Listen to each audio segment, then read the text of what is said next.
Hello there and welcome back to the Sleep Science. Tonight you're standing barefoot on a stretch of North American ground that feels perfectly still.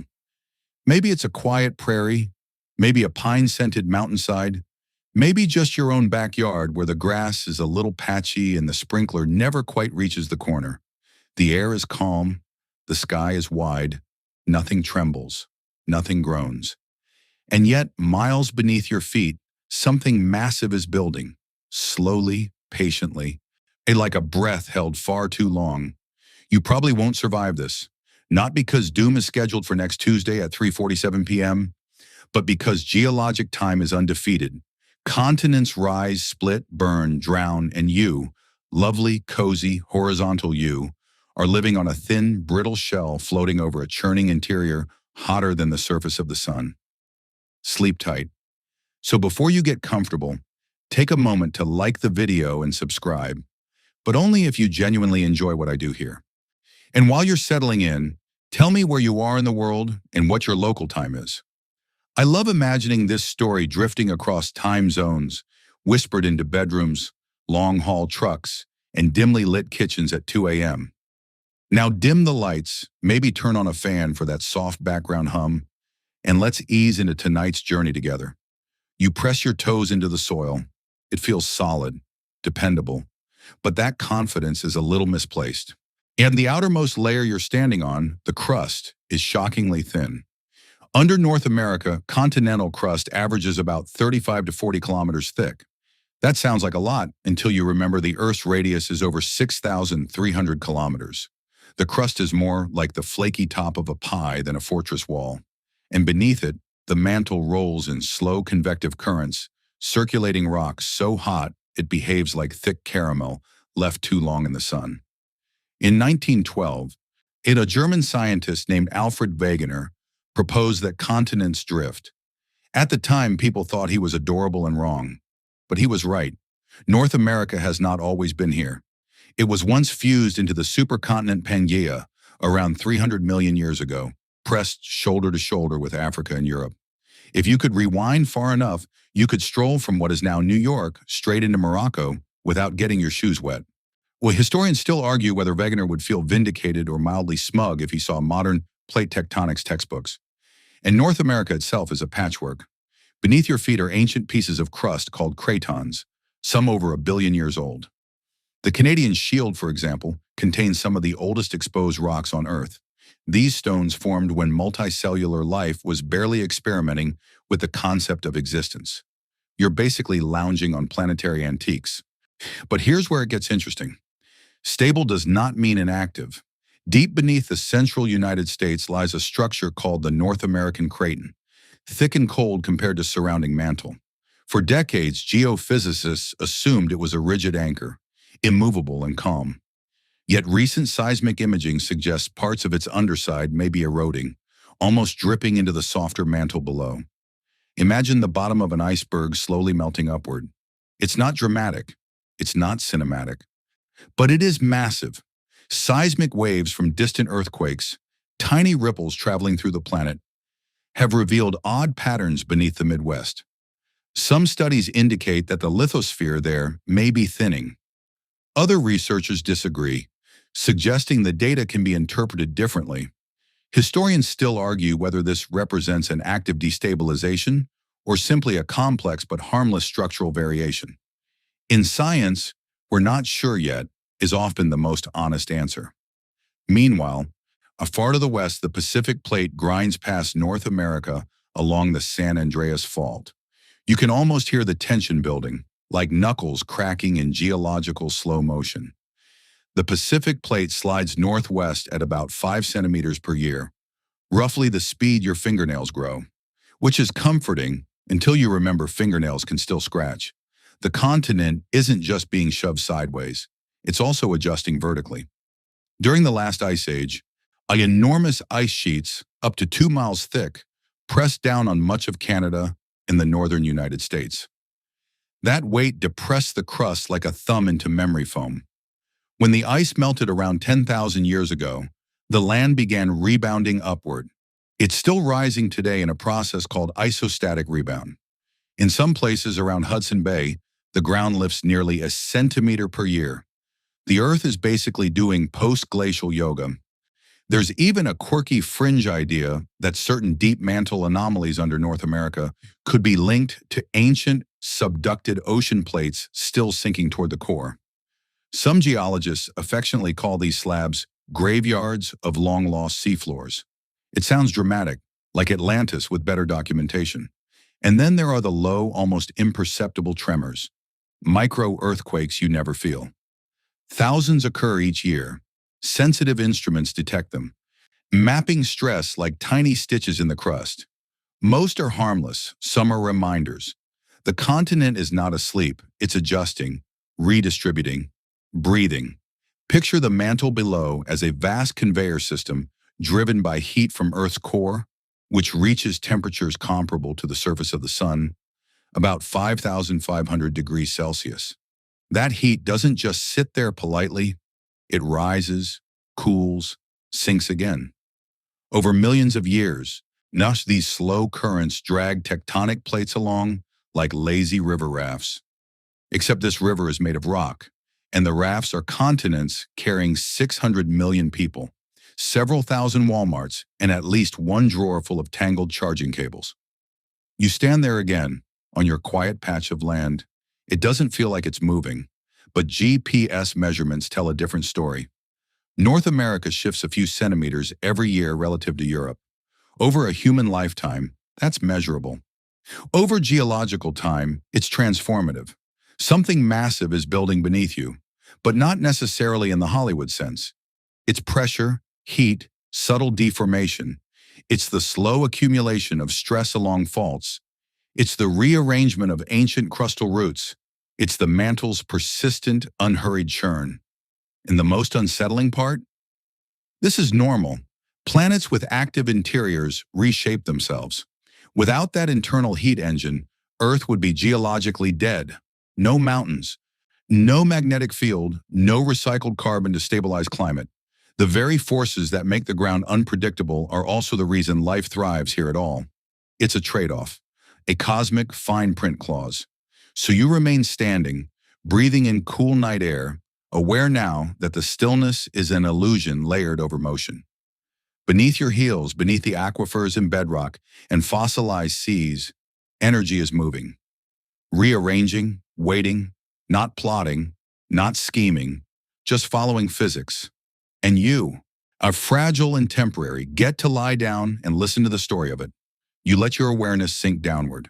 Not dramatically, no cinematic plunge through lava like a theme park ride, but gently, as though your consciousness can pass through soil the way water seeps into sand.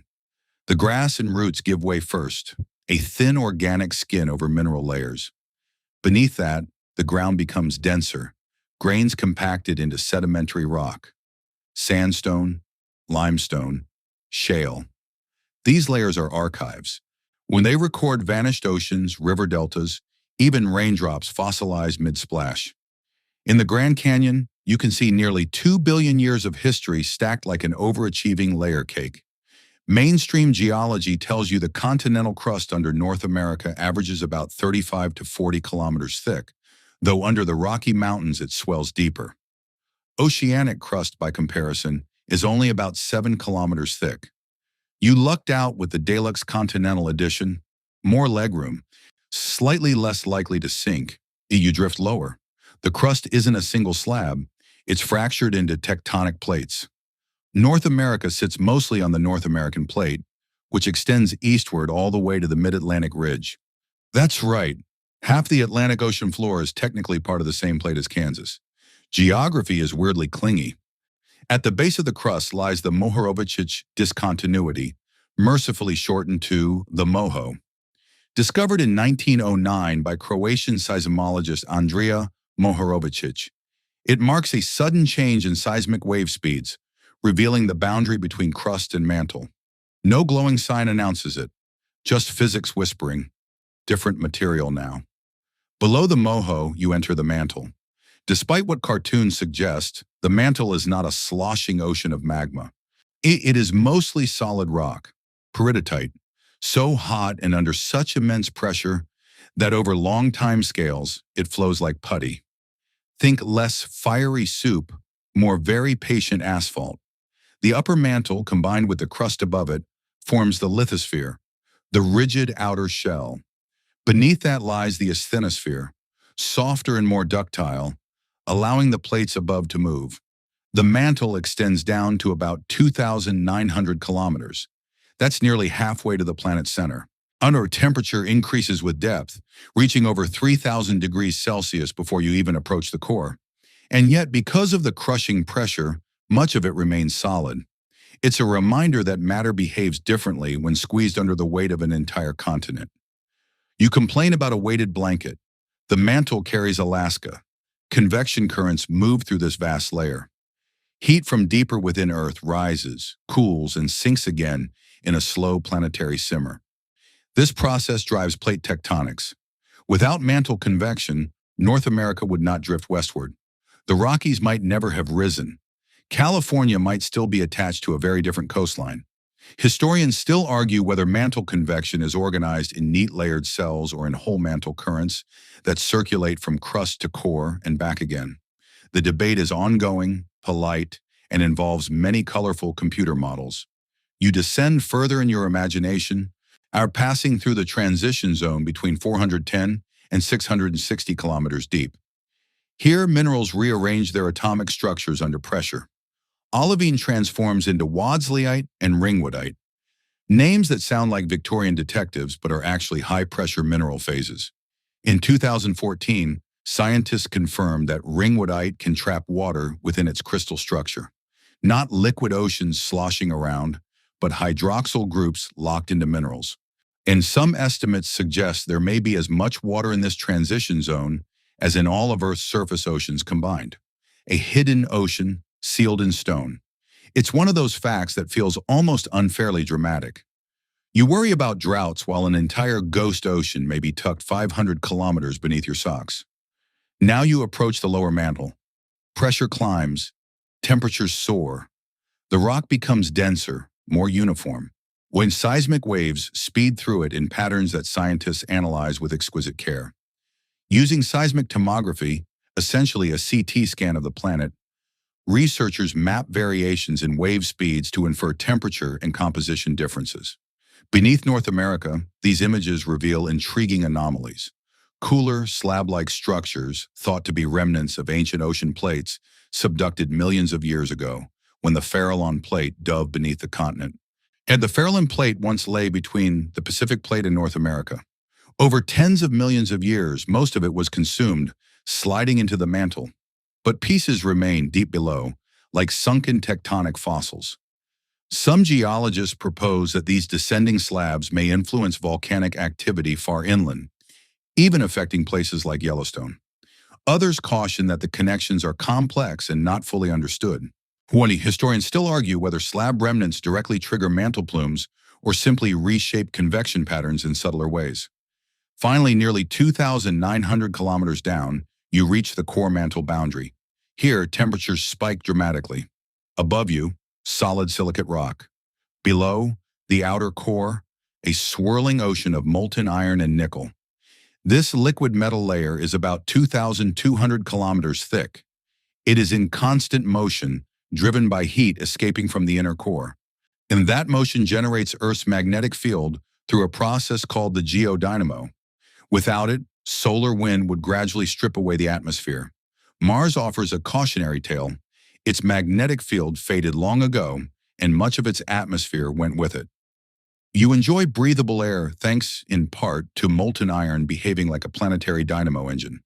At the very center lies the inner core, a solid sphere about 1,220 kilometers in radius. Despite temperatures rivaling the sun's surface, immense pressure keeps it solid. Some studies suggest the inner core may rotate slightly faster than the mantle and crust above, a phenomenon called superrotation. Other recent research hints it might periodically slow relative to the surface. Historians still argue whether the inner core's rotation meaningfully influences magnetic field fluctuations, or if it's just a subtle quirk of deep Earth physics. You pause there, at the center, wrapped in unimaginable heat and pressure. Above you stretch thousands of kilometers of rock, then cities, forests, highways, coffee shops. All of it balanced on this layered, dynamic engine. Now slowly, gently, you rise again in your awareness, through the molten outer core, past the dense lower mantle, through the mineral-shifting transition zone, into the upper mantle and across the moho, back into the crust, back into soil and root in night air. The ground feels solid again, but now you know its secret architecture. You know it is layered, dynamic, restless in slow motion, and somewhere within that immense structure, within those convecting currents and sinking slabs, something is building. Not chaos, not certainty, but potential. The kind that takes millions of years to inhale. You drift west now, carried not by wind but by curiosity, until the air thins and cools over a high plateau. Pine forests spread beneath you, uninterrupted by steaming vents and rainbow-rimmed pools that look almost unreal in their colors. Bison move like slow, shaggy punctuation marks across wide meadows. Tourists hold up phones, hoping the geyser will erupt on schedule. It usually does. Beneath Yellowstone National Park lies one of the most studied volcanic systems on Earth. You stand at the edge of Grand Prismatic Spring, watching steam curl upward in lazy spirals. The water glows electric blue at its center, and you're ringed by oranges and yellows created by heat-loving microbes. It's beautiful, serene, faintly sulfurous. And directly below, about 5 to 17 kilometers down, sits a vast magma reservoir. The word supervolcano gets thrown around with the subtlety of a disaster movie trailer. In scientific terms, it refers to a volcano capable of producing an eruption with a volcanic explosivity index of 8, the highest category. Yellowstone has done this before. 3 times, in fact. The most recent super eruption occurred about 640,000 years ago, forming the Yellowstone caldera, a depression roughly 70 kilometers long. Before that, 1.3 million and 2.1 million years ago, even larger eruptions reshaped the region. Ash from the oldest event has been found as far away as Mississippi. Imagine the sky over the Midwest turning gray with pulverized rock from Wyoming. It's not subtle. Mainstream geology agrees on those dates and magnitudes. The evidence is written in thick layers of volcanic tuff and widespread ash deposits. But what's happening now is far less dramatic and far more interesting. Seismic imaging reveals that Yellowstone's magma system is not a single giant vat of liquid rock waiting to explode like a shaken soda can. Instead, it's a complex, multi-layered structure. The upper reservoir contains partially molten rock, perhaps 5 to 15% melt. Below that, a deeper reservoir may extend down to 45 kilometers. Most of it is solid or semi-solid. Think more crystal-rich slush than underground lava lake. That distinction matters. You can't erupt what isn't molten enough to move. And yet, the system is active. Each year, Yellowstone experiences hundreds to thousands of small earthquakes. Most are tiny, microquakes you'd sleep through without noticing. Occasionally, earthquake swarms ripple through, clusters of tremors migrating along faults. In 1959, a magnitude 7.3 earthquake struck just west of the park in Hebgen Lake, causing landslides and changing local hydrothermal features. It was not caused by magma movement directly, but it was a reminder. This region is not geologically shy. Then there's the ground itself, rising and falling. GPS stations and satellite radar show that parts of the caldera inflate and deflate over time, sometimes by several centimeters per year. Between 2004 and 2010, the caldera floor rose about 25 centimeters in places, roughly the height of a good-sized coffee mug. Then it subsided again. This breathing is likely caused by magma and hydrothermal fluids shifting underground. You can picture it as a slow inhale and exhale beneath the forest. Historians still argue whether Yellowstone sits above a classic deep mantle plume, an upwelling of hot material rising from near the core mantle boundary, or whether its heat source is shallower and more complex, perhaps influenced by remnants of the subducted Farallon Plate you visited earlier. The mantle plume hypothesis gained traction in the late 20th century, especially because the Yellowstone hotspot forms a volcanic track stretching across Idaho like a dotted line of ancient calderas. As the North American plate moves southwest over a relatively stationary heat source, a chain of past eruptions marked its path. But newer seismic images complicate the picture. Some suggest the plume, if it exists, may not extend cleanly from the core mantle boundary. Others propose a hybrid model involving slab fragments altering mantle flow. It's an ongoing debate, cordial, data-heavy, and occasionally fueled by strong conference coffee. Meanwhile, on the surface, geysers erupt with punctual enthusiasm. Old Faithful shoots boiling water up to 55 meters high, on average every 90 minutes. It's powered not by magma directly, but by groundwater heated by underlying rock. Hydrothermal systems are like nature's pressure cookers. Water seeps down, heats up, becomes buoyant, and flashes to steam. Release, reset, repeat. A quirky tidbit: in the 1960s, there were serious discussions about harnessing Yellowstone's geothermal energy for power production. The idea of drilling into a supervolcano to run your toaster was eventually abandoned. Thankfully, even humans have limits to their curiosity. Usually. So is something massive building beneath Yellowstone right now? In a sense, yes. Magma slowly accumulates from deeper sources. Heat continues to flow upward. Tectonic forces stretch and adjust the crust. But the U.S. Geological Survey consistently reports that there are no signs of an imminent supereruption. The probability of one occurring in any given year is extraordinarily low, estimated at about 1 in 730,000. You're statistically more likely to be interrupted mid-nap by a wayward bison. That said, smaller eruptions are more plausible over long timescales. Lava flows have occurred in the Yellowstone region as recently as 70,000 years ago. In geologic terms, that's practically yesterday. The system is not extinct, it's just patient. And patience is the defining trait of everything beneath you. Imagine molten rock rising centimeter by centimeter over decades, pooling in fractures, cooling, crystallizing. Imagine gases dissolving into melt, pressure adjusting in microscopic increments. No countdown clock, no villain monologue, just physics unfolding. You stand again in the cool mountain air, steam drifting past your face. Tourists murmur. A raven calls from a distant tree. The ground feels solid. It probably will remain so for your entire lifetime. But below, within layered reservoirs of partially molten rock, energy is stored. Not maliciously, not urgently, just steadily. Yellowstone is not a ticking bomb. It's a reminder that the continent rests on heat, and that heat, slow and immense, is always building something. You leave the steaming pools behind and let your awareness stretch backward in time instead of downward in depth. Long before geysers hissed or bison wandered, before there was a Rocky Mountain skyline, or even a recognizable North America, there were collisions, slow, grinding impacts between ancient pieces of crust. The continent beneath you is not a single uniform slab. It is a quilt stitched together from fragments called terrains, each with its own origin story. If you could peel away forests and highways and state borders, you would see scars. One of the oldest cores of the continent is the Canadian Shield, a vast expanse of Precambrian rock that forms the geological heart of North America. Some of these rocks date back over 4 billion years. They formed when Earth itself was still cooling, when meteorites struck frequently and the atmosphere was thick with volcanic gases.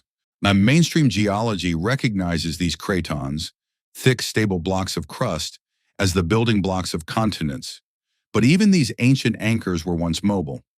Roughly 1.8 billion years ago, during what geologists call the Trans-Hudson orogeny, smaller land masses collided with the proto-North American craton. Mountains rose, rivaling today's Himalayas. Over eons, wind and water wore them down to roots buried deep underground. As you walk over the eroded stumps of mountain ranges, so old they make the Rockies look like toddlers. Historians still argue whether certain microcontinents fused in single dramatic collisions or through a series of smaller, staggered impacts. The rock record preserves clues, but it's fragmented, metamorphosed, and occasionally maddeningly cryptic. It's like trying to reconstruct a shattered mirror after it's been run through a billion years of tectonic laundry. As time marched on, more pieces attached themselves. Along the western edge of North America, entire island arcs, chains of volcanoes formed above subduction zones, smashed into the continent and stuck. This process, called accretion, built much of what is now British Columbia and Alaska.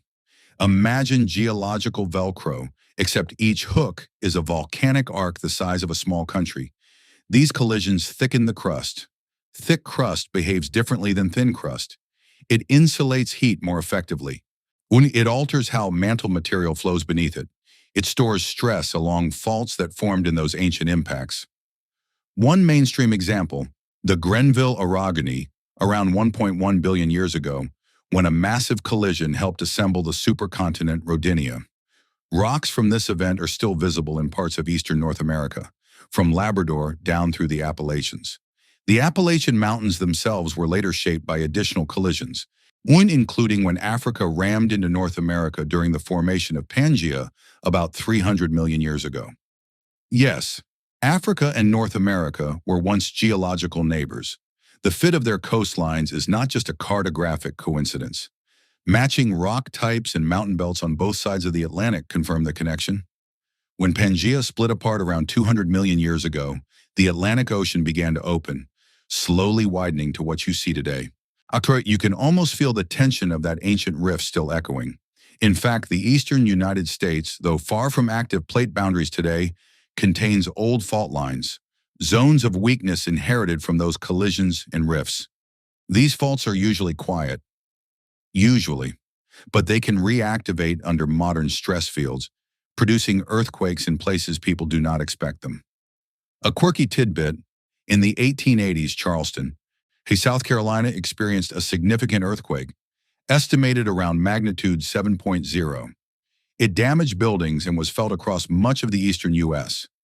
The exact fault responsible remains uncertain, a reminder that stable is a relative term. Beneath all these stitched-together terrains lies the deep root of the craton, extending perhaps 200 kilometers into the mantle. This keel-like structure is colder and more rigid than surrounding mantle material. It has helped North America survive multiple cycles of supercontinent assembly and breakup. But recent seismic studies hint that parts of this deep root may not be as immutable as once thought. In the central United States, imaging has revealed zones where the lithosphere appears thinner or altered. Some researchers propose that portions of the cratonic root are slowly eroding from below, possibly due to interaction with hotter mantle material. Others suggest these anomalies may be relics of ancient subduction or compositional differences dating back billions of years. Historians still argue whether this represents an active destabilization process or simply a complex but stable configuration misunderstood by our current models. The idea of a continent's root dripping into the mantle sounds dramatic, like the planet is shedding layers. In reality, if it's happening, it's unimaginably slow. Millimeters per year, perhaps less. You could outpace it by growing your hair. And yet, over tens of millions of years, even that subtle process can reshape topography, influence volcanic activity, and redistribute stress across vast regions. All those ancient collisions left behind more than mountains. They left fault zones, density contrasts, compositional boundaries, structural memories embedded in stone. When modern tectonic forces act on North America, they do so unevenly, guided by these inherited weaknesses.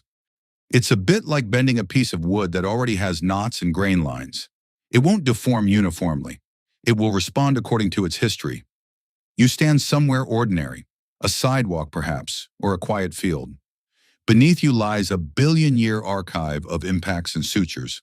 Africa once pressed here. Island arcs once crashed here. Oceans opened and closed here. Something massive may be building beneath North America today, but it is building a top foundation shaped by unimaginable violence and patience. The scars are still there. They are not bleeding. They are not dramatic. They are simply waiting for stress to find them again. You drift west again, beyond the stitched scars of ancient collisions, back toward the high volcanic plains of Idaho and the steaming breath of Yellowstone. But this time, instead of stopping at the crust, you let your awareness hover in the mantle itself, because this is where one of the biggest questions quietly simmers. Is there a plume rising from near Earth's core, feeding heat into North America, like a blowtorch held far below? The mantle plume hypothesis is elegant. In the 1970s, geophysicist W. Jason Morgan proposed that narrow columns of abnormally hot rock rise buoyantly from deep within the mantle, perhaps even from the core mantle boundary, 2,900 kilometers down. And when such a plume reaches the base of the lithosphere, it spreads out, partially melts, and creates volcanic hotspots. Hawaii is the textbook example, a volcanic island chain marking the Pacific Plate's movement over a relatively stationary heat source. Yellowstone appears to tell a similar story. Stretching across southern Idaho is the Snake River Plain, a sweeping arc of ancient volcanic calderas, progressively older as you move west. The pattern suggests that as the North American plate drifted southwest over millions of years, a stationary hotspot burned a trail through it. The oldest calderas, around 16 to 17 million years old, sit near the Oregon-Nevada border. The youngest is Yellowstone itself. Mainstream geology widely accepts the hotspot track as real. The age progression is well documented, but what lies beneath remains debated. Seismic tomography, those planetary CT scans, have imaged a column of slower seismic wave speeds extending beneath Yellowstone to depths of perhaps 1,000 kilometers or more. Slower waves often indicate hotter material. Some studies suggest this anomaly may indeed connect to deeper mantle regions. Others argue it peters out higher up, implying a shallower origin. Historians still argue whether Yellowstone's heat source is a classic deep mantle plume or a more complex upwelling shaped by fragments of the long subducted Farallon Plate. Those ancient slabs you visited earlier may still be sinking, distorting mantle flow like a spoon dragged through honey. If slab fragments are deflecting mantle currents, they could focus heat upward beneath Yellowstone without requiring a plume that stretches all the way to the core. So it's a subtle difference, but in geophysics, subtle differences matter. Imagine the mantle not as uniform soup, but as a dynamic, layered system influenced by temperature, composition, and ancient tectonic leftovers. Some researchers propose that plume-like upwellings may originate from thermochemical piles, large dense regions at the base of the mantle sometimes called large low-shear velocity provinces. Whilst these deep structures are detected by seismic waves and may represent long-lived reservoirs of distinct material. A quirky fringe idea, still speculative, suggests that mantle plumes could be episodic, pulsing upward in waves rather than rising as steady columns. Think less lava lamp, more slow, irregular heartbeat. You hover in that conceptual space, heat rising, slabs sinking, density contrast shaping invisible currents. Now consider this. Around 17 million years ago, enormous volcanic eruptions known as the Columbia River basalts flooded parts of the Pacific Northwest with lava. These eruptions produced one of the largest basalt provinces on Earth, covering over 160,000 square kilometers. Some scientists link this event to the initial arrival of the Yellowstone plumehead beneath the continent, a massive surge of hot material spreading outward before narrowing into a tail. Others remain cautious. It was suggesting alternative tectonic explanations involving regional extension and slab dynamics. Historians still argue whether the Columbia River basalts represent definitive plumehead evidence or a more complicated tectonomagmatic interaction. It's a reminder that Earth does not always follow our cleanest models. Meanwhile, above this debate, the Basin and Range province to the south and west is stretching. The crust there is thinning, pulled apart into alternating mountain ranges and valleys. Extension can allow mantle material to rise closer to the surface, decompress, and partially melt. In other words, tectonics and plumes may not be separate stories. They may be collaborators. You imagine heat rising slowly beneath Yellowstone, buoyant and persistent. Over millions of years, it melts portions of the overlying mantle, generating basaltic magma. Some of that magma stalls in the crust, evolving chemically into the more silica-rich rhyolite responsible for explosive eruptions. But again, most of this magma never erupts. It cools, it crystallizes, it becomes part of the crust. The dramatic part, the super eruption, is rare.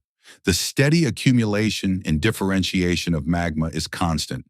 Something massive may be building, yes, But building does not always mean bursting. The plume debate also ties into a larger question. How stable are continents over deep time? If mantle plumes can weaken lithosphere from below, perhaps they contribute to continental breakup events. On Rodinia Pangea, these supercontinents assembled and later rifted apart. Did plumes help tear them open? Historians still argue whether plumes initiate rifting or merely exploit crust already under tension.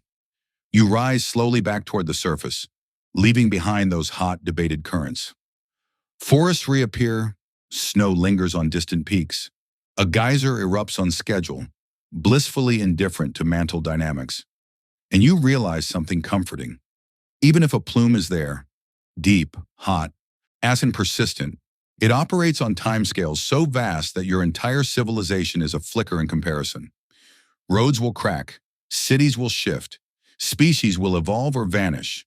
But tonight, the plume, if it exists, is simply rising at the pace of patience. No countdown, no cinematic rumble, just heat, doing what heat has always done. You leave the geysers and plumes behind and drift towards somewhere much less dramatic on postcards. The middle of the continent. No jagged peaks, no steaming calderas. See just farmland, rivers, suburbs, highways stretching toward a flat horizon. The kind of place where people say, with confidence, well, at least we don't have earthquakes. The Earth politely disagrees. You stand in the quiet interior of North America, perhaps Missouri, perhaps Oklahoma, perhaps somewhere in the broad, steady heartland. The ground feels immovable, ancient, safe, and yet every year small earthquakes ripple through regions far from plate boundaries. Mainstream geology once treated continental interiors as tectonically dead zones. The major action, after all, happens along plate edges, subduction zones, transform faults, spreading ridges. But instruments have grown more sensitive and data more abundant. Now we know that stable does not mean silent. Take Oklahoma. In the early 2000s, the state averaged just a couple of magnitude 3.0 or greater earthquakes per year. By 2015, that number had surged into the hundreds. The largest, at a magnitude 5.8 quake near Pawnee in 2016, damaged buildings and rattled nerves across state lines. The primary driver in that case appears to have been human activity, specifically the deep injection of wastewater from oil and gas production. Pumping large volumes of fluid into deep disposal wells can increase pore pressure along pre-existing faults, effectively lubricating them. Faults that might have remained locked for centuries can slip. It's not that humans are creating faults. Those fractures were already there, ancient scars from long ago tectonic events. But pressure changes can tip the balance. A slightly unsettling thought. You can trigger a measurable earthquake with plumbing, but induced seismicity is only part of the story. Even without human involvement, the continental interior experiences natural quakes. The crust carries stresses transmitted across vast distances from plate boundaries. The Pacific Plate grinding along the west coast, when the mid-Atlantic ridge pushing continents apart, these forces don't politely stop at state lines. They distribute through the lithosphere, accumulating along old zones of weakness. Remember those billion-year-old sutures from ancient collisions? They didn't vanish.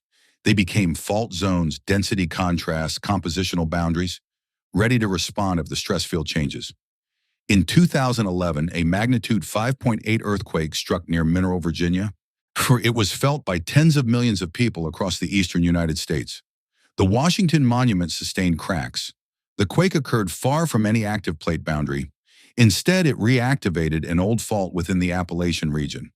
Historians still argue whether intraplate earthquakes, those occurring within plate interiors, follow predictable patterns tied to specific ancient structures, or whether they are more diffuse responses to broad stress fields.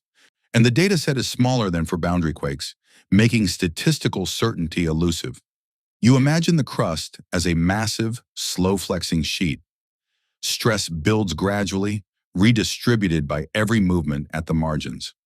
In some places, the stress is relieved through tiny slips, microquakes too small to feel. In others, it accumulates for centuries. A quirky tidbit: in the 1800s, before modern seismology, some central U.S., One residents described the ground during certain quakes as behaving like waves on water. That's not poetic exaggeration. In softer sediments, seismic waves can amplify and create rolling motions.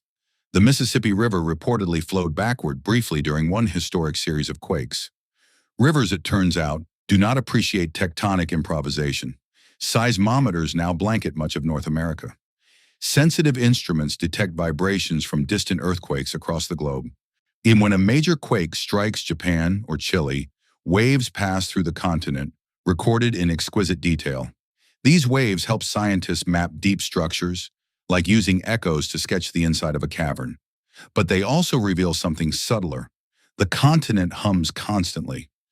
Even in the absence of earthquakes, tiny vibrations called microseisms ripple through the crust, generated by ocean waves interacting with coastlines. The entire continent quivers faintly, like a drumhead responding to distant thunder. You stand still, but beneath you, stress migrates. Some researchers have proposed that glacial rebound, the ongoing rise of land once compressed by Ice Age ice sheets, may influence stress patterns in the northern United States and Canada.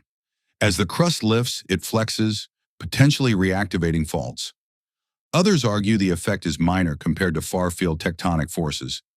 Historians still argue whether post-glacial adjustment significantly contributes to present-day seismicity in certain regions. The key idea is this: the interior is not inert. It is old, it is thick, it is comparatively stable. But it is not immune to stress. Something massive building beneath North America does not have to mean magma pooling or plumes rising. It can mean accumulated strain along forgotten faults. It can mean pressure redistributing quietly for centuries. And the paradox of intraplate earthquakes is that they are less frequent than boundary quakes, but sometimes more surprising. Infrastructure in these regions is often not designed with strong seismic standards. When the ground moves unexpectedly, the psychological shock can exceed the physical one. You picture a farmhouse under a vast sky. Wind moves through tall grass. Nothing seems unstable. And yet, kilometers below, stress threads through crystalline rock, following ancient fractures formed when continents collided and oceans closed. No warning lights blink. No dramatic soundtrack plays. Just tension, patient and indifferent, occasionally reminding the surface that stability is a spectrum, not a promise. You exhale slowly. The continent's quiet middle is not asleep. It is listening to forces from its edges and adjusting, one subtle shift at a time.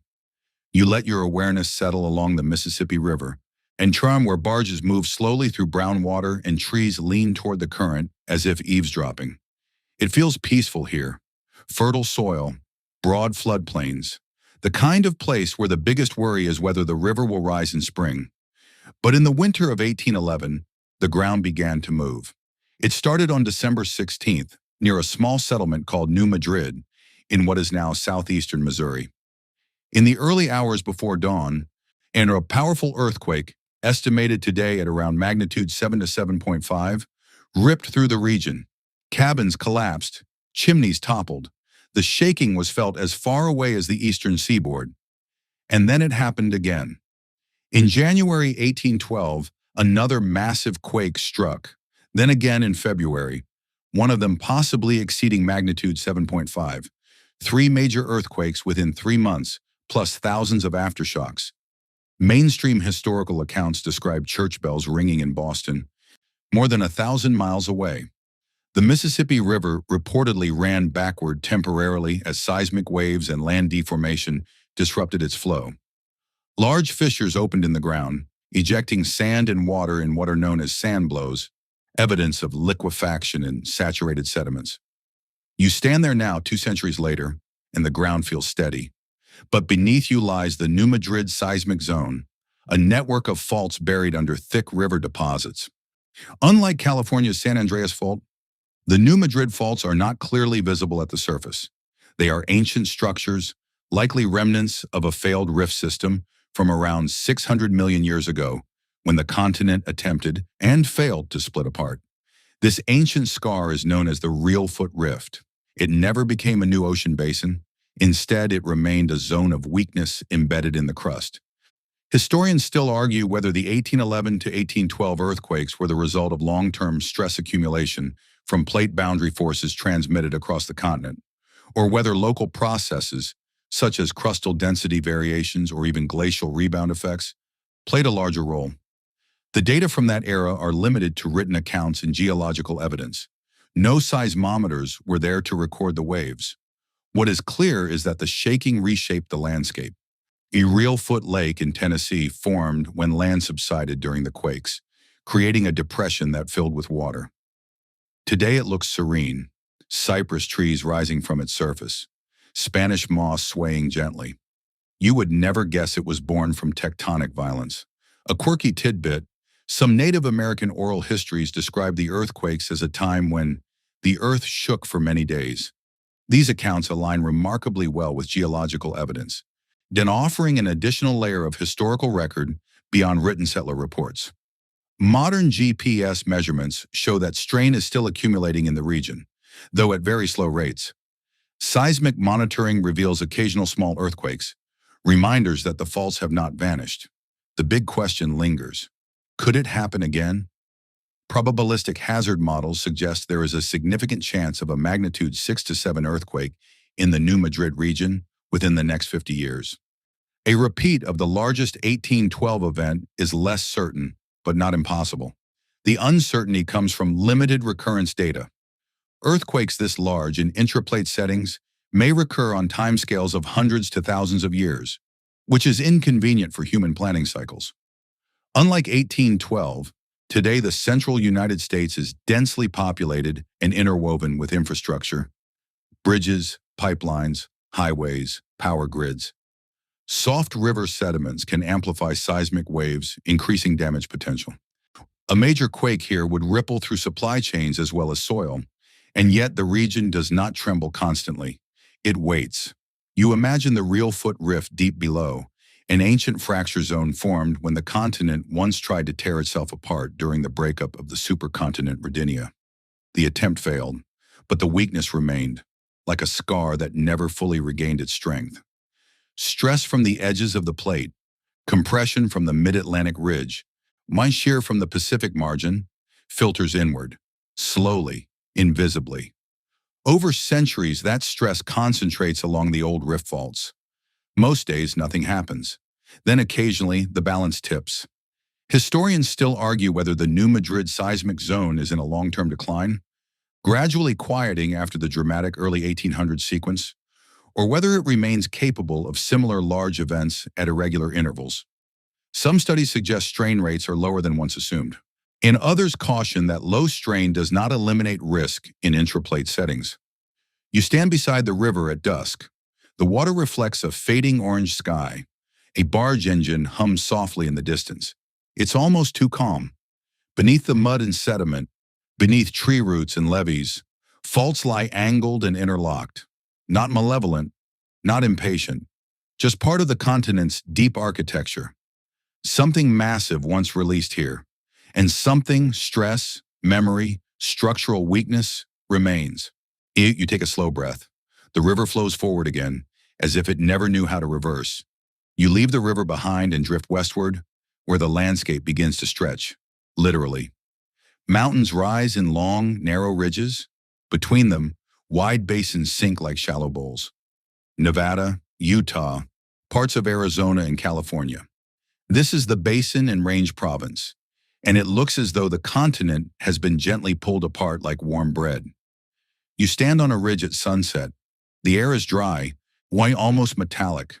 Shadows pull in the valleys. From up here you can see the pattern clearly. Parallel mountain ranges marching toward the horizon, each separated by a downdrop basin. This is not coincidence. It is extension. Mainstream geology explains that over the past 20 to 30 million years, the western interior of North America has been stretching. The crust here is thinning, pulled east-west, causing large blocks of crust to drop along normal faults. As blocks sink, era-adjacent ones tilt upward, forming those elongated ranges. In some places, the crust has thinned by nearly 50% compared to its original thickness. Imagine taking a thick paperback book and gently pulling it apart from both ends. Pages warp, gaps form, the spine weakens. The basin and range is the continent mid-stretch. But why is it stretching at all? That question has occupied geologists for decades. One leading explanation involves changes in plate interactions along the western margin. Around 30 million years ago, the Farallon Plate, remember that long subducted oceanic plate, had mostly disappeared beneath North America. As subduction slowed and transformed into the sliding motion of the San Andreas Fault system, the compressional forces that once built massive mountain belts eased. Without that compression, gravitational forces within the thickened crust may have allowed it to spread outward and collapse slightly under its own weight. It's called gravitational collapse, and though that sounds more dramatic than it looks, historians still argue whether mantle upwelling beneath the region also played a major role, perhaps heating and weakening the lithosphere from below, making it easier to stretch. Some models suggest a combination of tectonic boundary changes and deep mantle dynamics. The Earth rarely chooses a single cause when it can layer several. As the crust thins, hot mantle material rises closer to the surface. When pressure decreases, your rock can partially melt, a process known as decompression melting.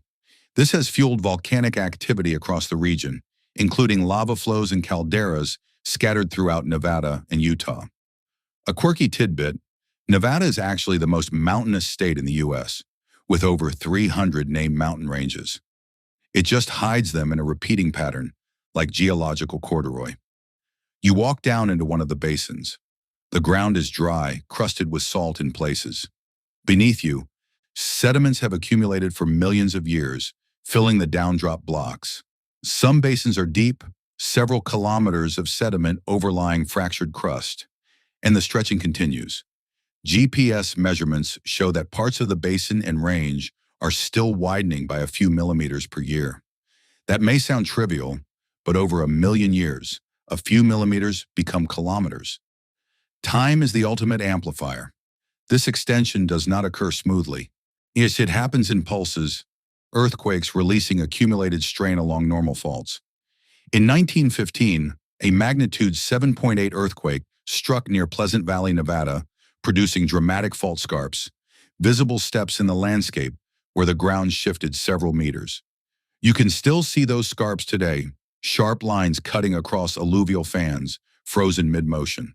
The crust here is thinner than the continental average. In some areas, it may be only about 25 kilometers thick.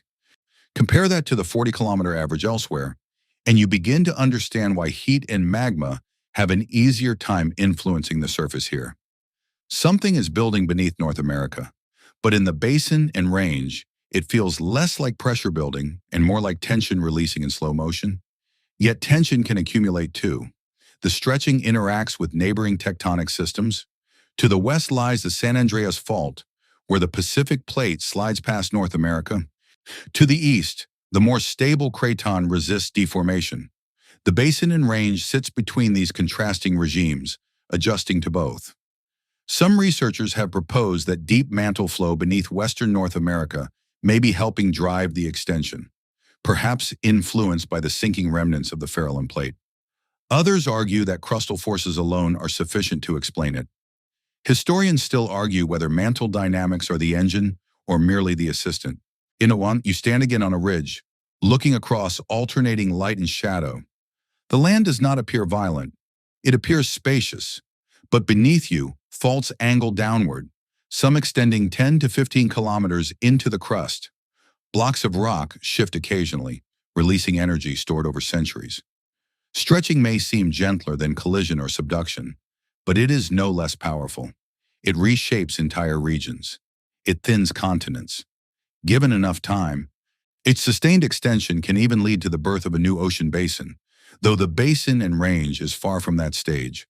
For now, it is simply widening, slowly, persistently. The continent here is not being crushed, it is being pulled. And as it stretches, heat rises, faults slip, and the architecture of North America subtly rearranges itself. 1 millimeter at a time. You let your awareness slip beneath those stretched ridges, below the tilted blocks and sediment-filled basins, into something quieter and far less visible. Magma does not simply appear in convenient underground chambers, like soup in a pot. It travels.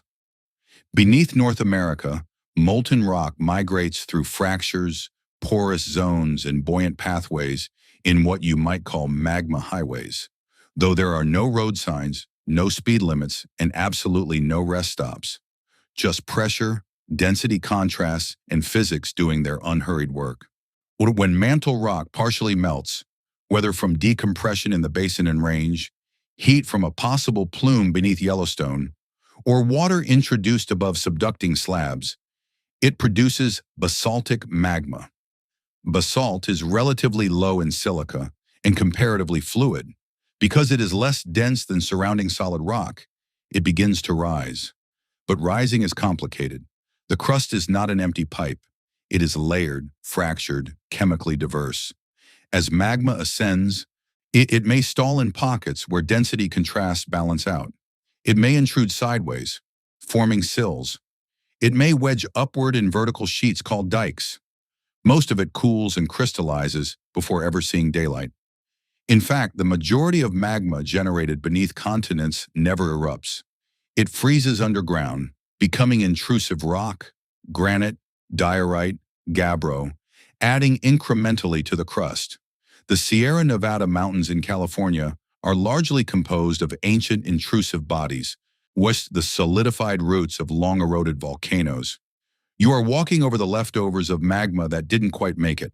Seismic imaging has revealed zones of partial melt beneath several regions of North America, not just Yellowstone. Beneath the Cascades, where the Juan de Fuca plate subducts under the continent, magma forms as water released from the sinking slab lowers the melting temperature of the overlying mantle. This process fuels volcanoes like Mount St. Helens and Mount Rainier. A mainstream geology is clear on this mechanism. Subduction introduces volatiles. Volatiles facilitate melting.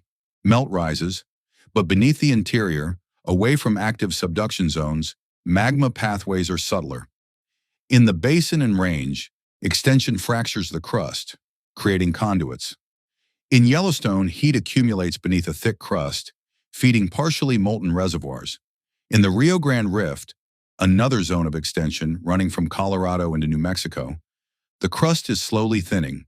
One and volcanic fields dot the landscape. Historians still argue whether deep mantle anomalies beneath the central U.S. may be channeling small amounts of melt upward in ways not yet fully resolved by imaging. Some low-velocity zones detected by seismic waves suggest warmer, perhaps partially molten regions at depth. Whether these represent active melt migration or simply temperature variations remains debated. You imagine magma as a patient traveler. It gathers in pockets, evolves chemically as crystals form and settle out. Basaltic melt can transform into more silica-rich compositions if it lingers in the crust, assimilating surrounding rock and differentiating over time. This process explains why continental volcanoes often produce more explosive eruptions than oceanic ones. Higher silica content increases viscosity, trapping gases. Gas is the wild card. As magma rises, pressure decreases, allowing dissolved gases, water vapor, carbon dioxide, sulfur dioxide to come out of solution. If magma ascends slowly and gases escape gradually, eruptions may be relatively gentle lava flows. If gases remain trapped, pressure builds. You know how this ends when soda is shaken too much. A quirky tidbit: geologists sometimes refer to certain magma storage zones as mush reservoirs because they are not fully liquid but consist of crystals suspended in melt, like a thick geological porridge. Not exactly appetizing, but accurate. Under Yellowstone, under the Cascades, under the Rio Grande Rift, these mushy zones may persist for tens of thousands of years, intermittently recharged by fresh injections of magma from below. And here is where something subtle but important happens. When new magma intrudes into a chamber, it can transfer heat and volatiles into the existing reservoir.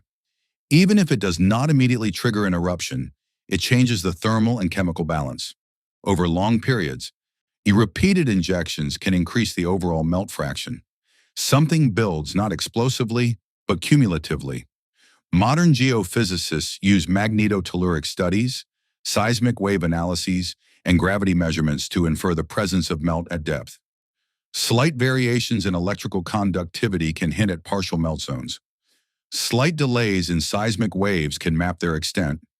It's like listening for whispers in rock. You hover within the crust now. We're surrounded by solid stone that is not entirely solid. Tiny percentages of melt connect along grain boundaries. Heat moves upward, crystals grow and settle. The continent above feels static, but beneath, pathways are being carved in slow motion. Historians still argue whether large continental magma systems grow primarily through steady incremental additions or through episodic surges tied to deeper mantle events. The answer may be both, varying by region. What matters for you tonight is this. Magma beneath North America is not idle. It migrates, stalls, evolves, and sometimes erupts.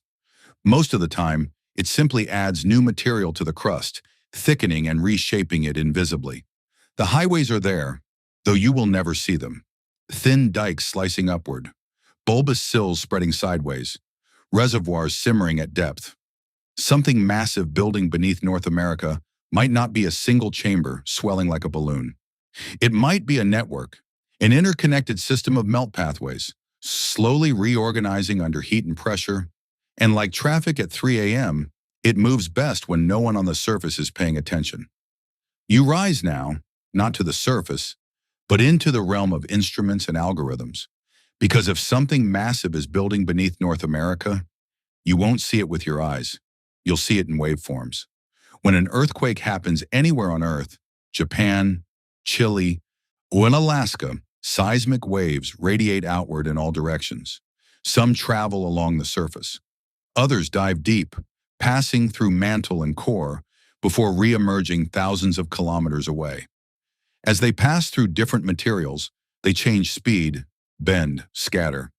And scientists listen. Seismic tomography works a bit like a medical CT scan. Instead of X-rays passing through your body, seismic waves pass through the planet. By measuring how long they take to arrive at hundreds or thousands of seismometers, researchers can reconstruct three-dimensional images of Earth's interior. Under North America, these images are anything but uniform. Beneath the western United States, seismic waves often travel more slowly, suggesting hotter, possibly partially molten mantle. Beneath the central craton, waves move faster, indicating colder, thicker lithosphere. It's a thermal map written in milliseconds. Mainstream geology accepts these broad patterns. The western margin is tectonically active and thermally elevated. The craton is old and comparatively cool. But within that framework, anomalies appear. Blobs, sheets, columns of differing velocities that hint at deeper stories. One striking feature revealed in the early 21st century is a large, high-velocity structure deep beneath the central and eastern United States. Many geologists interpret it as the remnant of the Farallon Plate, an oceanic slab that subducted beneath North America over tens of millions of years. Imagine a cold, dense slab of seafloor sinking into the mantle like a stone through syrup. Seismic waves speed up as they pass through it, revealing its outline. But the slab does not sink neatly. It may break, tilt, fold. Some segments appear to stagnate in the transition zone around 660 kilometers deep, while others may penetrate farther into the lower mantle. Historians still argue whether these slab remnants are directly influencing present-day surface tectonics, perhaps altering mantle flow patterns beneath Yellowstone or the Basin and Range, or whether they are simply passive leftovers, too deep to matter much anymore. Then there are low-velocity zones, regions where seismic waves slow down. Under Yellowstone, imaging suggests a plume-like structure extending hundreds of kilometers downward. In under parts of the Basin and Range, patches of slower mantle hint at elevated temperatures. But interpreting tomography is not straightforward. Slower waves can mean hotter temperatures, but they can also indicate compositional differences. Faster waves usually suggest colder material, but density and mineral phase changes complicate the picture. It's a bit like diagnosing weather patterns by listening to the pitch of distant thunder. A quirky tidbit: early seismic tomography in the 1980s produced images so blocky and pixelated that they look like retro video game graphics. Today's models, built with vast data sets and powerful computing, are far more detailed, but still not perfect. Resolution decreases with depth. The deeper you go, the fuzzier the image. Under North America, some models reveal a curious gap in the subducted Farallon slab beneath parts of the western U.S., a possible slab window where the descending plate tore or fragmented. This could allow hotter mantle to rise closer to the surface, potentially influencing volcanism. Historians still argue whether slab windows played a key role in igniting past volcanic events across the interior West, or whether the timing doesn't quite line up. Can you imagine these structures in three dimensions? Cold slabs sinking, warm upwellings rising, lithospheric roots jutting downward like keels. The continent above is like a ship riding on a restless ocean of rock. And then there are the deep mysteries. At the base of the mantle, far below North America, seismic waves sometimes slow dramatically in thin patches, known as ultra-low velocity zones. Some researchers propose these may be partially molten regions or chemically distinct accumulations. Whether they connect in any meaningful way to surface hotspots remains debated. Historians still argue whether mantle plumes originate from these deep features or from shallower instabilities higher up. All of this imaging tells you something crucial. The interior of Earth beneath North America is not uniform. It is structured, layered, and dynamic. Cold material sinks, warm material rises, plates leave traces long after they vanish from the surface, and importantly, tomography shows no single, continent-wide magma ocean swelling ominously beneath you. What it does show is complexity. Heat anomalies here, slab remnants there, thinned lithosphere in one region, thick roots in another.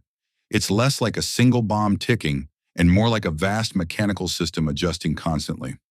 You stand again on solid ground, perhaps unaware that waves from a distant earthquake are passing beneath your feet right now, bending slightly as they cross a warm mantle patch, or speeding up through a cold slab fragment. Something massive building beneath North America may not appear as a simple shape on a scan. It may appear as gradients, subtle shifts in velocity, temperature, composition. Clues that mantle flow is ongoing, that lithospheric roots interact with deeper currents, that old plates continue their descent. Tomography does not shout. It whispers in travel times and color gradients. And if you listen carefully, it tells you that the continent is not sitting on a static foundation. It is balanced on motion, mapped in echoes from quakes you never felt. You travel north now, toward landscapes once buried under miles of ice. Picture North America at the height of the last ice age, around 20,000 years ago. An enormous ice sheet, the Laurentide ice sheet, spread across Canada and into the northern United States. In places, it was over 3 kilometers thick. Yeah, that is the height of 10 Empire State Buildings stacked one on top of another, except colder and significantly less glamorous. All that ice had weight, staggering weight. Mainstream geology tells you that the crust beneath it did what any floating layer does under pressure. It sank. The lithosphere, resting atop the more ductile asthenosphere, depressed under the load, like memory foam under a bowling ball. And when the climate warmed and the ice melted, the bowling ball was removed. But the foam did not instantly rebound. Instead, the crust began a slow, steady rise, a process called glacial isostatic adjustment, or post-glacial rebound. Even today, thousands of years after the ice retreated, parts of Canada and the northern United States are still rising. In regions around Hudson Bay, the land is lifting by nearly a centimeter per year. That may not sound dramatic, but over a century, that's noticeable. Old shorelines now sit well above modern sea level. She's stranded like geological souvenirs. You stand on solid ground, but the ground is still recovering from something that ended before agriculture was widespread. This rebound does more than gently lift landscapes. It redistributes stress within the crust. As the ice melted, pressure decreased.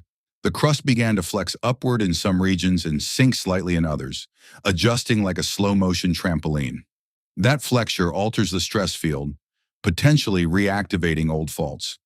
Historians still argue whether certain modern earthquakes in eastern Canada and the northeastern United States are significantly influenced by ongoing glacial rebound or whether plate boundary forces dominate the stress budget. The answer may vary by location. In 1988, a magnitude 5.9 earthquake struck near Saguenay, Quebec. In 2010, a magnitude 5.0 quake occurred in central Canada. These are not massive events by global standards, but in regions perceived as stable, when they are reminders that the crust is still adjusting. The physics is straightforward, even if the outcomes are complex. Remove weight from a viscoelastic system, and it rebounds gradually. But the rebound is not perfectly uniform. Differences in crustal thickness, temperature, and composition influence how quickly regions respond. A quirky tidbit: precise GPS networks today can detect vertical land motion down to fractions of a millimeter per year. Scientists can literally watch the continent breathe upward, as though Earth is slowly exhaling the ice age. The rebound also affects sea levels locally. In areas where land is rising, relative sea level appears to fall. In areas where land is subsiding, often at the periphery of the former ice sheet, relative sea level can rise faster than the global average. The continent is still redistributing the memory of ice. And deeper down, the mantle responds too. As the crust rebounds, a mantle material flows laterally to accommodate the change. This viscous flow provides scientists with clues about mantle viscosity. By modeling how fast the land rises, geophysicists estimate how easily the mantle beneath North America deforms. Historians still argue over the precise viscosity structure beneath different regions. Whether the upper mantle is softer in some areas due to temperature anomalies or compositional differences. These debates matter because mantle viscosity controls how stress propagates and how quickly equilibrium is restored. Now consider this. The ice sheets did not melt uniformly. They retreated in pulses, sometimes rapidly, sometimes stalling. Each pulse altered the load on the crust. Some researchers have proposed that rapid deglaciation events may have triggered increased volcanic activity in certain parts of the world by reducing pressure on magma systems. In Iceland, for example, when evidence suggests volcanic output increased after major ice retreat, could something similar have happened beneath parts of North America? The evidence is less clear. Historians still argue whether deglaciation significantly influenced volcanism in regions like the Cascades or whether tectonic forces were the primary drivers. But the principle remains. Changing surface loads affect the deep earth. You imagine the Laurentide ice sheet pressing down, then melting away. The crust sags, then rises. Faults adjust. Stresses shift. Mantle flows subtly in response. Something massive building beneath North America might not be heat alone. It might also be the slow redistribution of stress caused by long-vanished ice. You stand now on land that was once buried under kilometers of frozen water. The forest around you whispers in the wind. Lakes sparkle in sunlight. But beneath you, the rebound continues. The mantle creeps. Old faults recalibrate. The ice age is over, but its geological echo lingers. And the continent, still lightening its ancient burden, is not quite finished adjusting.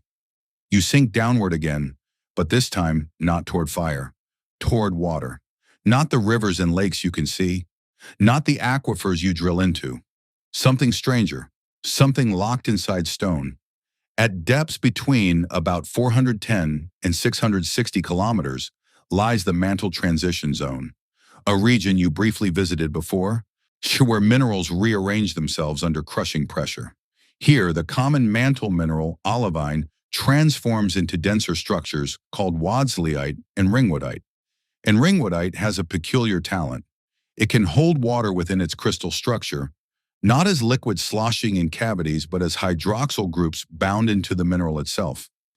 In 2014, scientists analyzing a diamond from deep within the mantle found ringwoodite containing measurable water. It was the first direct evidence that the transition zone may store vast quantities of water. Mainstream geology now accepts that significant amounts of water can be stored in these high-pressure minerals. Some estimates suggest the transition zone could contain as much water as all of Earth's surface oceans combined. Pause with that for a moment. An ocean potentially hidden in rock. Historians still argue whether the total volume approaches that dramatic comparison or whether estimates are inflated by limited sampling. After all, diamonds that carry such inclusions are rare windows into extreme depths. We extrapolate cautiously. Still, the implication is profound. Water affects melting temperature. It lowers it. Even small amounts of water in mantle rock can make it easier to partially melt. So if parts of the transition zone are hydrated, they may influence magma generation above. You imagine slabs of ancient oceanic crust, like the long subducted Farallon plate, descending into the mantle. As they sink, they carry water locked in minerals formed at the seafloor. At certain depths, that water may be released into surrounding mantle, altering its properties. Some of it may rise again. This is the deep water cycle, a vast, slow exchange between surface oceans and Earth's interior. Water is subducted at trenches, stored at depth, and eventually returned through volcanic eruptions. The water in your glass may have taken a detour through the mantle hundreds of millions of years ago. Hydration with a side of tectonics. A quirky tidbit: scientists sometimes refer to this hidden reservoir as a mantle ocean, which sounds cinematic but is slightly misleading. It's more like a sponge saturated at the atomic scale than a free-flowing sea. Still, it matters. Beneath North America, subduction along the western margin continues to deliver water into the mantle via the Juan de Fuca plate. As it descends beneath the Cascades, water is released into the overlying mantle wedge, generating magma that feeds volcanoes like Mount Hood and Mount Shasta. But what about deeper hydration? Seismic studies have identified zones in the transition layer beneath parts of North America, where wave speeds suggest variations in temperature or water content. So slower waves could indicate warmer or wetter material. Interpreting which is which remains a challenge. Historians still argue whether localized pockets of enhanced hydration in the transition zone might contribute to plume formation or influence mantle convection patterns. Does water help destabilize mantle material, encouraging it to rise? Or is it simply along for the ride? Water also affects viscosity. A hydrated mantle can deform more easily than a dry one. If parts of the mantle beneath North America are wetter than others, that could subtly alter how stress is transmitted and how convection flows organize. You hover in that shadowy region 500 kilometers down. No flames, no glowing rivers, just immense pressure and minerals holding hydrogen and oxygen in quiet captivity. Above you, magma highways wind upward through crust. Below you, the lower mantle churns more slowly. Around you, water is locked in crystalline cages. Something massive building beneath North America might not be molten rock alone. It could also be chemical potential, the slow accumulation and redistribution of volatiles like water and carbon dioxide in deep reservoirs. And here's another layer. When hydrated mantle rises and pressure drops, water reduces melting temperatures, increasing the likelihood of magma generation. That magma may carry dissolved water upward, eventually releasing it through volcanic gases. Volcanoes, in a sense, are breathing valves in the deep water cycle. Even in Yellowstone's hydrothermal features, the surface water you see cycling through geysers may interact with magmatic heat below, connecting shallow and deep systems in subtle ways. Historians still argue about the exact scale and flux of the deep water cycle. How much water is stored at depth, how quickly it moves, and how it influences long-term climate stability. These are active frontiers of research. You rise gently toward the surface again, leaving behind the mineral-bound ocean. The idea lingers. Beneath North America, heat moves, slabs sink, plumes may rise, and in the midst of it all, water, quiet, invisible, threads through rock, altering melting points and softening boundaries.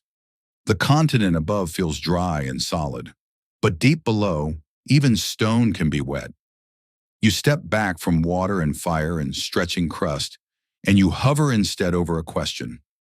Is all of this leading somewhere? It's tempting to gather the pieces. Plumes, alma slabs, thinning lithosphere, rebound from vanished ice, and weave them into a single dramatic narrative. Something massive is building. Something inevitable is coming. But Earth rarely performs on a human schedule. Beneath North America, stress accumulates along faults. Magma collects in reservoirs. Mantle material circulates in convection cells that take tens of millions of years to complete a loop. The continent shifts a few centimeters per year relative to its neighbors.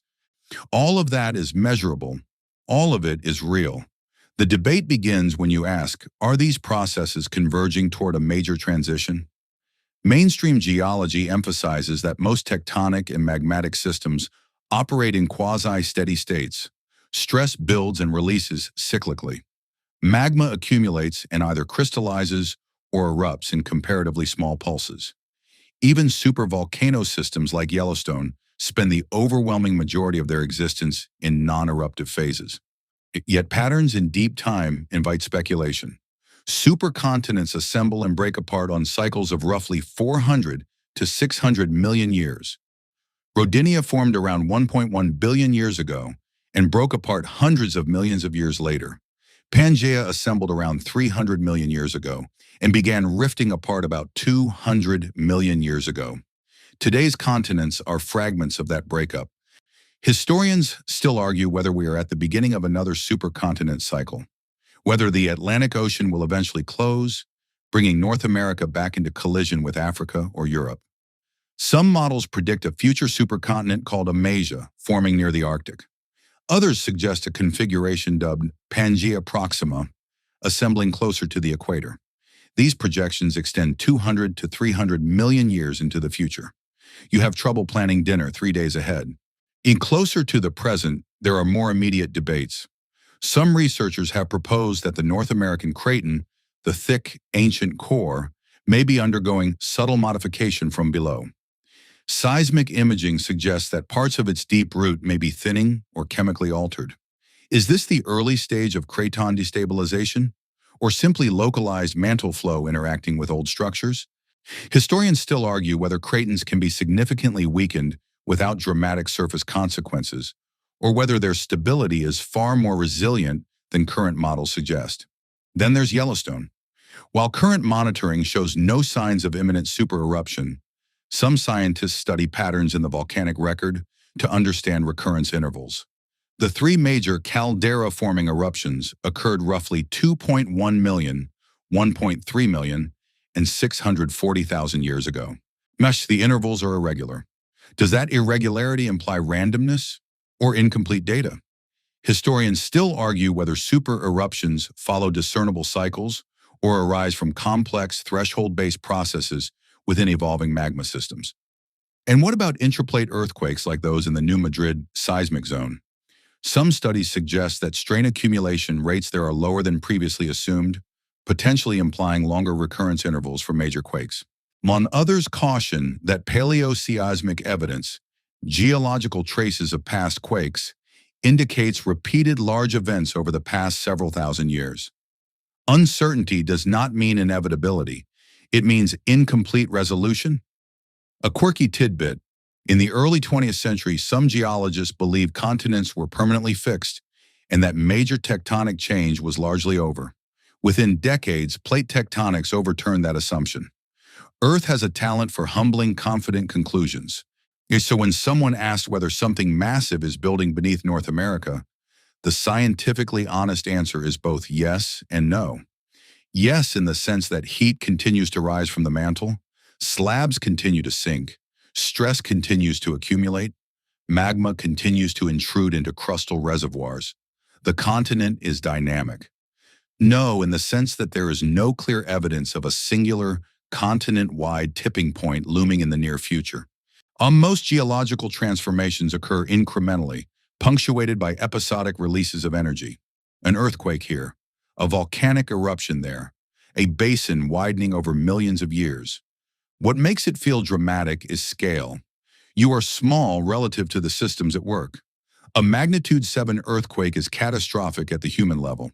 At the planetary level, it is a minor adjustment, one crack in a vast shell.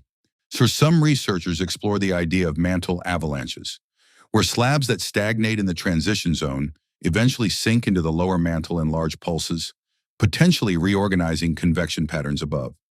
Historians still argue whether such avalanches occur beneath North America, and if so, whether they meaningfully influence surface volcanism. The evidence is suggestive but not definitive. You stand again on quiet ground. Cars pass, trees sway, when nothing feels like it's building toward a crescendo. And yet beneath you, pressure and temperature gradients persist.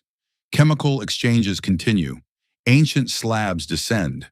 Deep water cycles through minerals. Faults store elastic strain. The continent is not a ticking clock. It is a slow symphony, movements spanning millions of years.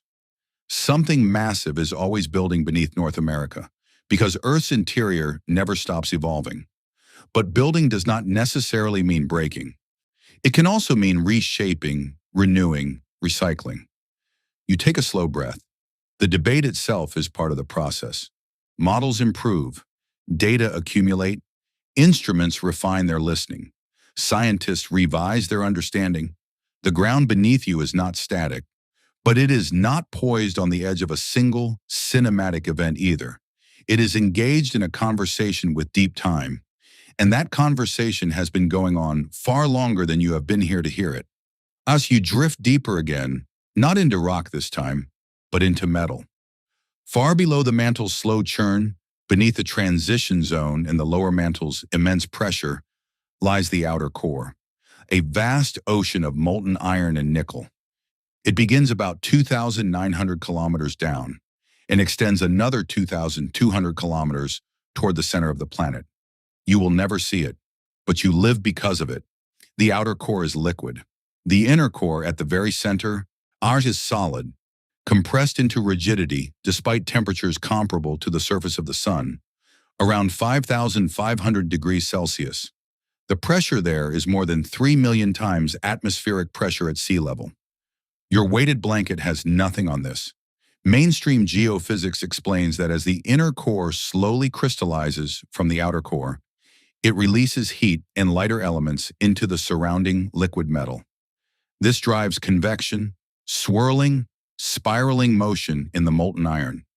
And because Earth rotates, those convective currents organize into columns aligned roughly with the rotation axis.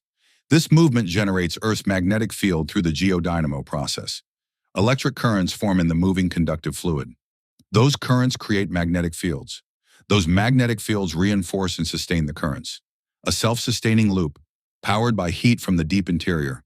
Without it, any solar wind, charged particles streaming from the sun, would gradually erode the atmosphere. Mars, which lost its global magnetic field billions of years ago, offers a cautionary example. Its thin atmosphere and exposed surface tell a story of what happens when the dynamo fades. Beneath North America, as beneath every continent, this magnetic engine hums. But it is not constant. The magnetic field shifts. It drifts. The magnetic North Pole wanders across the Arctic at speeds that have increased in recent decades. Satellite measurements reveal that the field's strength fluctuates over time, even weakening slightly in certain regions. One area of particular interest is the South Atlantic anomaly, a region where the magnetic field is weaker than average. While not directly beneath North America, it's a reminder that the field is patchy and dynamic. Historians still argue whether current trends in magnetic field weakening represent the early stages of a geomagnetic reversal or simply normal fluctuation within long-term variability. Yes, reversal. Over geological history, Earth's magnetic field has flipped many times. North becomes south, south becomes north. The last full reversal, the Brunhes-Matuyama reversal, occurred about 780,000 years ago. That number may sound familiar. It's roughly in the same ballpark as Yellowstone's most recent supereruption, though there is no established causal link between magnetic reversals and volcanic events. Correlation in deep time can be misleading. During a reversal, the magnetic field does not vanish completely, but it can weaken and become more complex for thousands of years. Multiple north and south poles may temporarily exist before the field stabilizes again. Historians still argue about the detailed mechanisms that trigger reversals, whether they arise from instabilities in outer core convection patterns, changes in heat flow at the core mantle boundary, or interactions between mantle structures and the core itself. That last point is where North America subtly re-enters the story. Heat flows from the core into the mantle. The distribution of that heat is not perfectly uniform. Large-scale structures at the base of the mantle, like those thermochemical piles you visited earlier, may influence how heat escapes the core. In turn, variations in heat flow could affect convection patterns in the outer core. Some researchers propose that subducted slabs accumulating at the base of the mantle beneath certain regions might locally alter heat transfer from the core. Historians still argue whether such interactions meaningfully shape geomagnetic behavior or whether the core operates largely independently of mantle complexities. You hover at the core mantle boundary, a place of staggering contrasts. Above you, solid silicate rock under immense pressure. Below you, churning liquid metal generating the invisible shield that protects your atmosphere. Seismic studies have revealed strange features here. Ultra-low velocity zones where seismic waves slow dramatically. Some scientists think these may be partially molten patches or chemically distinct layers. Are they influencing core convection? Are they passive byproducts of mantle dynamics? The debate continues. A quirky tidbit: if you could hold a compass at the center of the Earth, ignoring the obvious logistical issues, it wouldn't know where to point. And the magnetic field there is complex and not a simple bar magnet arrangement. Back on the surface, you check your phone's compass app and trust it implicitly. You navigate forests and highways, unaware that beneath you, molten iron is swirling in patterns that occasionally reorganize the planet's magnetic architecture. Something massive is always building at depth, not just heat and pressure, but electromagnetic structure. The magnetic field is not static. It evolves, pulses, drifts. But here's the gentle truth. Magnetic reversals take thousands of years. Mantle convection cycles take millions. Crustal deformation unfolds over centuries to eons. Human time barely registers. You stand on North American soil, shielded by an invisible field generated by a metal ocean you will never touch. Beneath you, iron flows, and the planet keeps its quiet vigil. You rise from molten iron and magnetic whispers back into the mantle. But this time you're following something even more elusive than water. Carbon. It's in your breath, in the trees around you, in limestone cliffs and fossil fuels and the graphite in a pencil. But carbon also travels far deeper than most people imagine, cycling between surface and mantle in a loop that spans hundreds of millions of years. Beneath North America, carbon is on the move. Mainstream geology explains that carbon enters the deep earth primarily through subduction. Oceanic plates form at mid-ocean ridges, accumulate sediments rich in carbonates and organic material, and eventually descend beneath continents at subduction zones. Along the western margin of North America, the Juan de Fuca plate continues this process today beneath the Pacific Northwest. As the slab sinks, increasing pressure and temperature trigger chemical reactions. Some carbon is released back toward the surface through volcanic arcs like the Cascades, and emitted as carbon dioxide and volcanic gases. But not all of it returns immediately. Some carbon travels deeper. In the mantle, carbon can exist in various forms: carbonates, dissolved in melts, or even as diamond under extreme pressure. Yes, diamonds form deep in the mantle, often more than 150 kilometers below the surface, and occasionally much deeper. Kimberlite eruptions, rare, violent volcanic events, can carry these diamonds upward at astonishing speeds. See, North America has its share of kimberlite pipes, particularly in Canada. They are geological elevators from the deep mantle, though the ride is neither smooth nor survivable. Historians still argue about the total amount of carbon stored in Earth's mantle.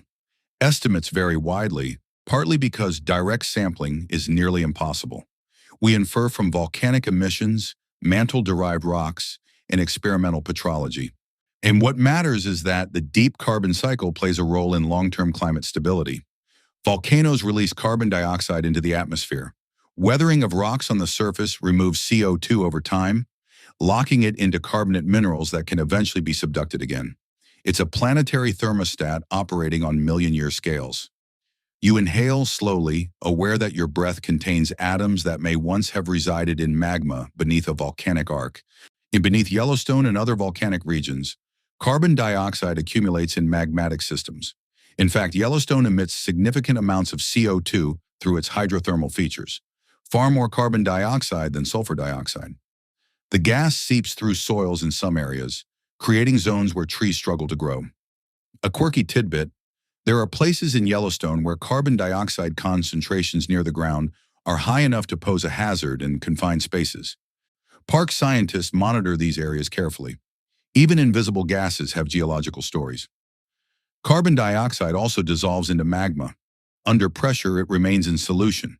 As magma rises and pressure drops, CO2 can exsolve, forming bubbles. Gas expansion contributes to eruptive force, especially in silica-rich magmas. Historians still argue about the relative role of CO2 versus water vapor in driving explosive eruptions in continental settings. Both matter. The exact proportions vary. Deep beneath stable cratonic regions, carbon may be stored in mantle roots for billions of years. Some researchers propose that parts of the North American craton contain significant carbon reservoirs locked in ancient mantle lithosphere. If portions of that deep root were to destabilize through heating, thinning, or chemical alteration, carbon-rich material could be mobilized. Is that happening now? There is no clear evidence of a sudden carbon surge from beneath North America beyond known volcanic and tectonic systems. But mantle processes are subtle. Small changes in temperature or pressure can shift melting behavior, influencing how much carbon is released over time. Historians still argue whether variations in deep carbon flux have played major roles in past mass extinctions.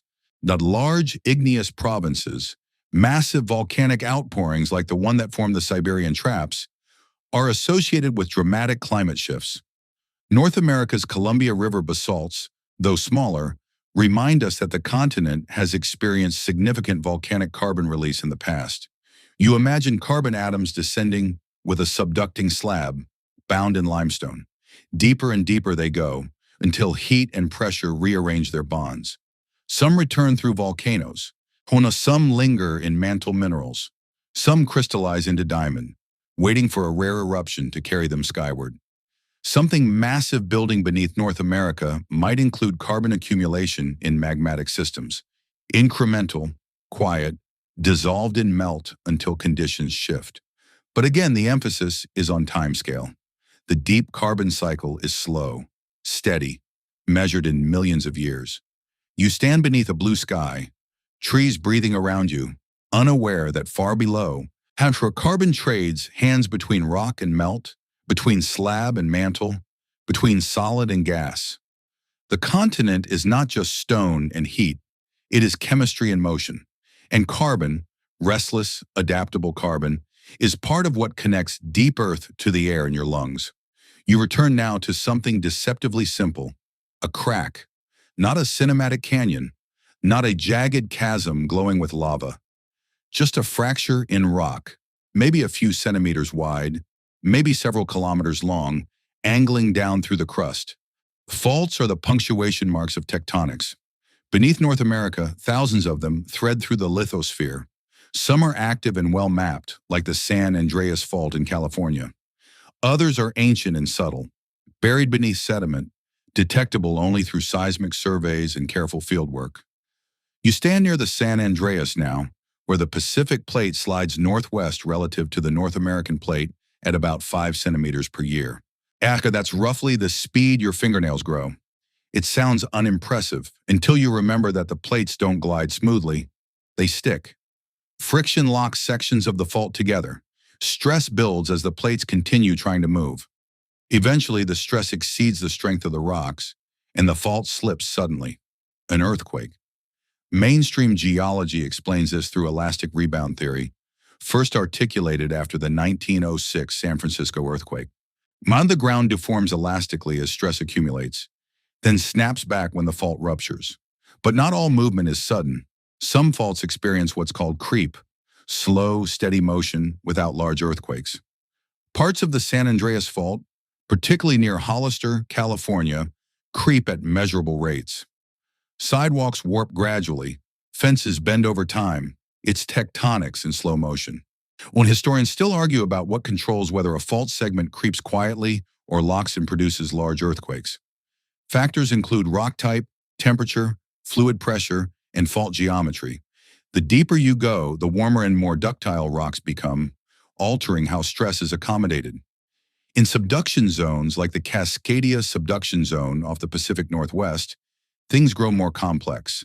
There, the Juan de Fuca plate dives beneath North America, and the interface between the plates can lock for centuries, accumulating immense stress.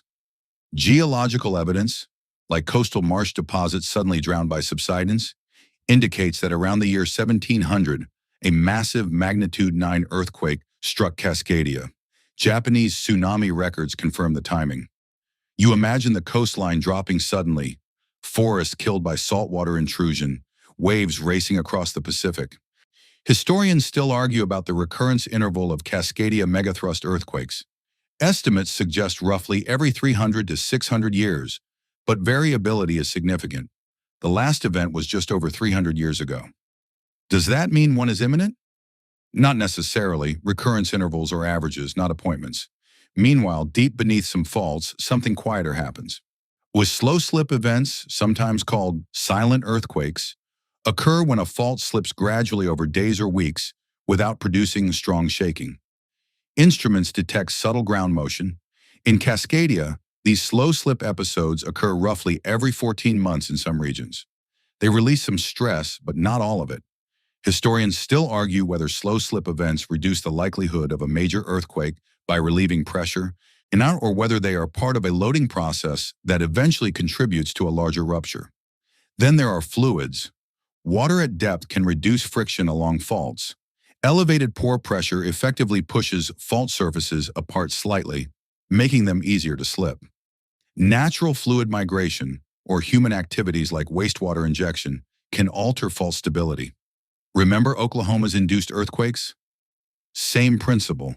Pressure matters. A quirky tidbit. In some deep gold mines in South Africa, miners have triggered small earthquakes simply by excavating rock, changing stress distributions locally. Even removing a little weight can matter at depth. Beneath North America, faults do not simply wait passively. They creep, lock, slip, adjust. Some segments move millimeter by millimeter. Others remain stuck for centuries. Something massive building beneath the continent could simply be stress, elastic energy accumulating in rock. But the key word is elastic. Energy builds gradually and releases episodically. The system is dynamic, not explosive by default. You stand on a quiet stretch of California hillside. Wildflowers sway. The air smells faintly of sage. Nothing hints at the enormous forces stored in the rocks below. Yet geodesists measure the ground inching forward. Seismologists listen for microquakes marking tiny adjustments along the fault plane. Models update continuously, estimating strain accumulation. The continent is not frozen. It is flexing. Some faults creep politely, others hold grudges for centuries. Historians still argue about how best to forecast earthquake probabilities, whether patterns of microseismicity, slow slip behavior, and geodetic strain can meaningfully refine predictions. For now, the best we can do is monitor and prepare. You breathe slowly, aware that beneath your feet, faults are engaged in negotiations measured in megapascals and millimeters. Something massive is always building, but sometimes it releases itself quietly, one subtle slip at a time. You step away from the faults and into a quiet room filled with blinking lights. Not dramatic lights, not villain lair lights, just small LEDs on racks of equipment, softly glowing in a basement lab or a remote monitoring station bolted to bedrock. Because if the continent is shifting, someone is listening. Across North America, thousands of instruments sit patiently on hillsides, in deserts, on mountaintops, and even in suburban backyards. Seismometers, GPS antennas, strain meters, tilt meters. They don't sleep. They don't speculate. They record. The U.S. Geological Survey operates networks like the Advanced National Seismic System, linking hundreds of stations across the country. Universities contribute additional arrays. Canada maintains its own extensive monitoring system. Data streams continuously. Tiny vibrations translated into digital traces. Mainstream seismology has become astonishingly precise. A moderate earthquake in Alaska can be detected and located within minutes. Even microquakes, too small for you to feel, are cataloged daily. You imagine a seismometer buried in the ground, isolated from wind and traffic noise. When seismic waves pass, a mass inside the instrument resists motion due to inertia while the ground moves around it. The relative motion is recorded as a waveform, wiggles on a screen. From those wiggles, we scientists infer depth, magnitude, fault orientation. It's like reading a heartbeat, but the patient is a continent. Historians still argue about how much more predictive power we can extract from increasingly dense seismic networks. Some researchers explore whether subtle changes in background seismic noise or patterns of micro-earthquakes might foreshadow larger events. Others caution that reliable short-term earthquake prediction remains elusive. Beyond seismometers, GPS stations anchored in bedrock measure ground motion with millimeter precision.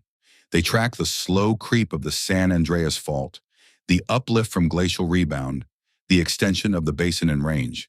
You might drive past one without noticing, a small metal monument topped with an antenna, quietly measuring the Earth's restlessness.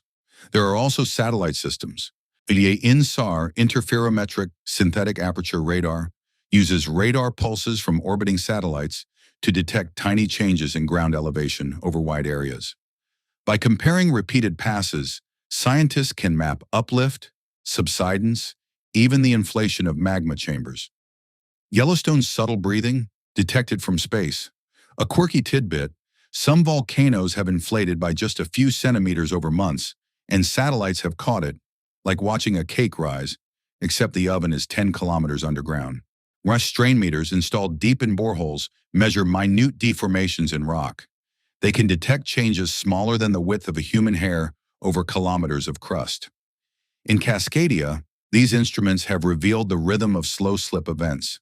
Magnetometers monitor variations in Earth's magnetic field, tracking both solar influences and internal changes.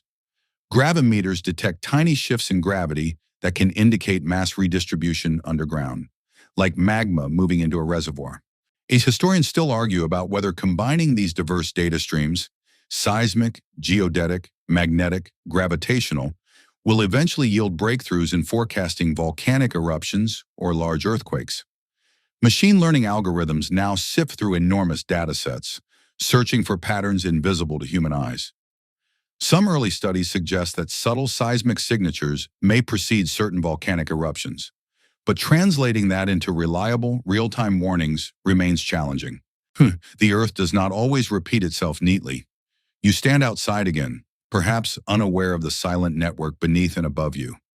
A seismometer might be listening from a nearby hillside. A satellite might pass overhead, sending radar pulses that bounce off your roof and the soil beneath it. Something massive building beneath North America would not go entirely unnoticed. Heat anomalies would alter seismic velocities. Magma intrusions would deform the surface. Mars stress accumulation would bend GPS baselines. Fluids migrating along faults might change microseismic patterns. The continent is under observation. And yet, even with all this technology, humility remains essential. Historians still argue about the limits of prediction. Earth systems are nonlinear. Small changes can cascade or dissipate harmlessly. Not every inflation leads to eruption. Not every locked fault ruptures on schedule. The instruments do not predict the future with certainty. When they reduce uncertainty, they allow you to know more than any generation before you about what lies beneath. You imagine a control room at midnight. Monitors glow softly. Waveforms scroll steadily. Most days, the lines are calm. Occasionally, a spike appears. An earthquake somewhere. A reminder that the planet is active. The people watching these screens are not waiting for apocalypse. They are tracking process. Something massive building beneath North America would unfold over time. And it would leave signatures, subtle at first, then clearer. And for now, the signals say this: the continent is alive, but it is not hiding a secret countdown. It is simply moving, and we are finally listening carefully enough to hear it. You step out of the monitoring room and back into imagination. Not the dramatic asteroid soundtrack kind, but the careful scenario planning kind. Because eventually you ask the question plainly: could something truly massive erupt again beneath North America? Let's begin with Yellowstone, since it tends to dominate headlines and late-night documentaries with slightly ominous music. The probability of a Yellowstone super eruption in any given year is extremely low, on the order of 1 in hundreds of thousands. That estimate comes from analyzing the geologic record and eruption frequency over millions of years. It's not a countdown. It's a statistical average stretched across deep time. Historians still argue whether super eruptions follow any meaningful periodicity or whether they are the outcome of complex threshold-based magma evolution that resists simple patterning. If, hypothetically, a large caldera-forming eruption did occur, the immediate region would be devastated by pyroclastic flows and ashfall. But those flows would not blanket the entire continent in lava. That's a common misconception. Lava is typically limited in reach. Ash, however, can travel far. Prevailing winds would determine distribution. Past eruptions spread ash across much of North America, but thickness decreases rapidly with distance. Infrastructure, agriculture, and aviation would be heavily affected. Climate impacts could follow, depending on the volume of sulfur dioxide released into the stratosphere. But here's the key. Such an eruption would not arrive unannounced. Massive magma accumulation on that scale would likely produce years, possibly decades of escalating warning signs. Increased seismicity, sustained ground uplift, significant gas emission changes. Monitoring networks would detect them. The Earth does not hide continent-scale magma movements easily. Now consider Cascadia. A magnitude 9 megathrust earthquake along the Cascadia subduction zone is far more probable within a human timescale than a Yellowstone supereruption. Geological evidence suggests such events recur every few centuries. The last occurred in 1700. If another were to happen, coastal regions of Washington, Oregon, and British Columbia would experience intense shaking and a significant tsunami. Modern hazard models account for this possibility, and infrastructure planning increasingly incorporates it. Historians still argue about precise rupture segmentation, whether the entire subduction zone would break at once or in sections. And then there's the San Andreas Fault. A major earthquake, the big one, is expected at some point. That expectation is not prophecy. It's based on measured strain accumulation and historical recurrence patterns. Sections of the fault have not ruptured in over 150 years. But again, this is stress release within an ongoing system, not a continent-ending event. A quirky tidbit: in disaster films, California often falls into the ocean. In reality, even large San Andreas earthquakes shift land laterally by meters, not hundreds of kilometers. Los Angeles is sliding northward over millions of years, yes, but very slowly. You will not wake up floating toward Hawaii. What about something more exotic? Could a new rift tear the continent apart? The basin and range is stretching, but at millimeters per year. To evolve into a full ocean basin would require tens of millions of years of sustained extension. Could the craton destabilize catastrophically? There is no evidence suggesting sudden collapse. Cratonic modification, if occurring, is gradual and deep. Could a mantle plume suddenly intensify? Mantle processes operate on timescales vastly exceeding human history. Sudden plume surges on yearly scales are not supported by current geophysical understanding. Historians still argue about the interplay between deep mantle events and surface expressions, but no credible model predicts abrupt, continent-wide upheaval without precursory signals. You stand again on calm ground. The idea that something massive is building sounds cinematic. But in geology, massive processes build slowly. That doesn't mean hazards are trivial. Earthquakes, volcanic eruptions, and tsunamis are serious. They reshape landscapes and societies. Preparedness matters. What it does mean is that the continent is not secretly primed for a surprise planetary tantrum. It is engaged in ongoing tectonic housekeeping. The difference between drama and reality lies in scale and patience. A Yellowstone eruption, if it ever occurs again, will be the culmination of thousands of incremental magmatic steps. A Cascadia earthquake will be the release of centuries of accumulated strain. A San Andreas rupture will be the inevitable adjustment along a moving boundary. None of these are signs of a continent about to explode wholesale. They are expressions of a living planet maintaining balance. You breathe in cool night air. The ground feels steady. Beneath you, heat rises, plates slide. Faults store energy. Magma differentiates. Something massive is always building, but it builds the way mountains build, slowly and with warning. You linger in that space between awareness and reassurance. If something massive is always building, heat, stress, chemical potential, then the real question becomes quieter. What do you do with that knowledge? Across North America, Building codes quietly reflect geological reality. In California, structures are designed with seismic reinforcement, flexible frames, shear walls, base isolators that allow buildings to sway without collapsing. After the 1906 San Francisco earthquake, seismic science accelerated dramatically. The disaster reshaped engineering standards. Mainstream hazard mitigation is rarely dramatic. It is incremental, retrofitting bridges, updating zoning maps, strengthening hospitals. The Pacific Northwest now incorporates tsunami evacuation routes in coastal towns. Signs point uphill, just in case. Historians still argue whether societies respond adequately to low-probability, high-impact risks. Humans are excellent at reacting to recent disasters. We are less consistent at preparing for events that recur every few centuries. Cascadia's last megathrust earthquake was in 1700. No living memory anchors it. That makes preparation abstract. And yet, drills are conducted, and the early warning systems are installed. The Shake Alert system on the U.S. West Coast uses seismic sensors to detect the first fast-moving P waves from an earthquake. These waves are less damaging than the slower S waves and surface waves that follow. By detecting P waves quickly, the system can send alerts seconds before stronger shaking arrives. Seconds are not dramatic, but seconds can stop trains, pause surgeries, shut down gas lines. You imagine your phone buzzing with a brief warning. Earthquake detected. Drop, cover, hold on. It's not prophecy. It's physics outrunning destruction by a narrow margin. Volcanic monitoring works similarly. Gas sensors, ground deformation measurements, and seismic swarms provide clues when magma shifts. In 1980, before Mount St. Helens erupted, weeks of earthquakes and visible bulging on the volcano's flank signaled escalating unrest. Historians still argue about whether earlier evacuations might have saved additional lives, but the eruption marked a turning point in modern volcanic hazard management. Today, scientists monitor Yellowstone constantly. They measure uplift, gas emissions, and seismicity. The public dashboard is open. Transparency reduces fear fueled by mystery.